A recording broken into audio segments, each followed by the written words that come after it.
Minister, will you confirm for the record the evidence that's already been received by the Committees on Arms Export Control from the government that British-made armoured vehicles exported to Saudi Arabia were sent by the Saudis across the causeway into Bahrain to guard key infrastructure installations at the time of the demonstrations in Bahrain following the Arab Spring? I think that's true. Thank you. Will you also confirm what is, I believe, a statement of the obvious, that the result of that deployment made it unnecessary for Bahraini security forces to provide for the security of those key installations and enabled those Bahraini security forces to be used for internal security operations? Well, there's an inevitable logic in your remarks. I'm sure that must be correct. Yes. Thank you. And could you also acknowledge that the conduct of at least some of the Bahraini security forces in the degree of use of violence against essentially peaceful protesters, and we all saw on our own television screens security Bahraini vehicles simply running into, mowing down peaceful demonstrators, that the putting into jail of substantial numbers of those demonstrators, the abuse of those demonstrators when they were in jail, the use of torture, rape, threats of rape, on which this committee has received abundant evidence, was all totally unacceptable by the benchmark of international human rights standards.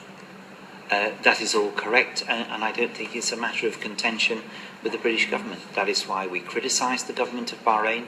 It is why we revoked, as you know very well, certain licences for in terms of arms exports for Bahrain.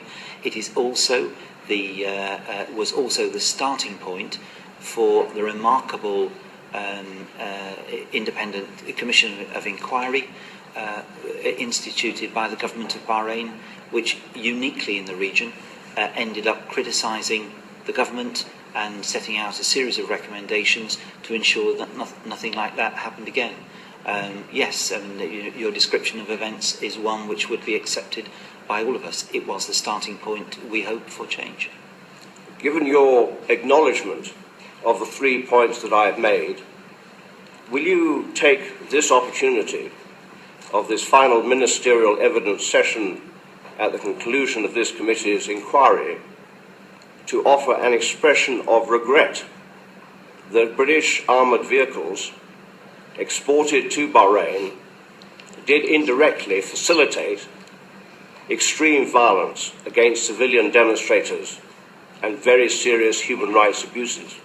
No, Sir John, because I see and can see exactly where you are going. There is no connection between the work done by the Saudi authorities to protect certain places in Bahrain with the behaviour of Bahraini security forces subsequently. That the Bahraini forces were able to go off and do their job is clear, but they could have handled it in a completely different manner. They could have handled it in the manner demanded by the international community. They could have handled it in the manner expressed by Vicky when they looked into it. They could have handled it in 101 different ways, and they should have done.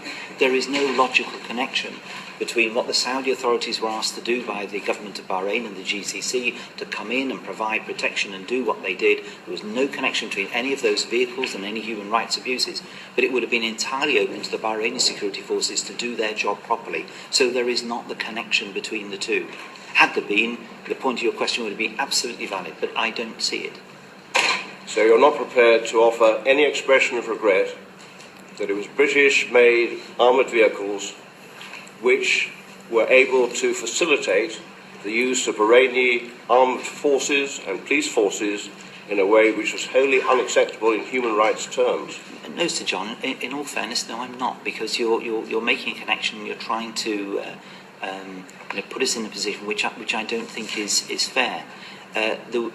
we believe, and we've made very clear, there was no reason for the Bahraini security forces to act in the way they did. They did so for a whole series of reasons examined by the Commission of Inquiry, and a number of which were accepted by their own government, by their own forces themselves as having been wrong.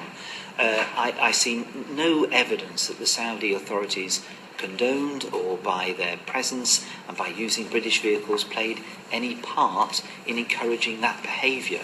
And I think it's an unfair connection to make. I think it's way too tenuous.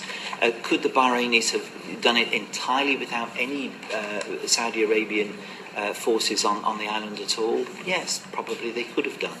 So I think it's unfair to search for some British connection to wrap us over the knuckles for supplying equipment to Saudi Arabia. Let me be absolutely clear. The regret is the way in which the Bahraini security forces handled what happened in February 2011. And I accept, as we all do, your description of events that were appalling.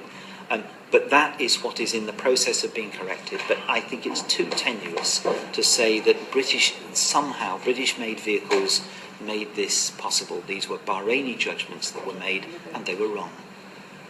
In your earlier evidence, Minister, you said you were the faithful servant of the Foreign Secretary, and you will be aware that the Foreign Secretary has formally stated to the Committees on Arms Export Controls that the British government do not grant export licences for arms which might facilitate internal repression.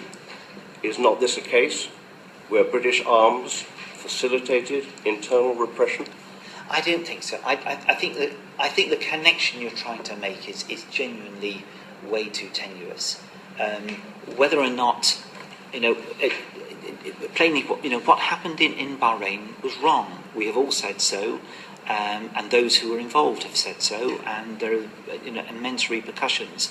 But I think trying to draw the link that the supply of equipment led inevitably to the behaviour rather than the deployment is not correct. Are you concerned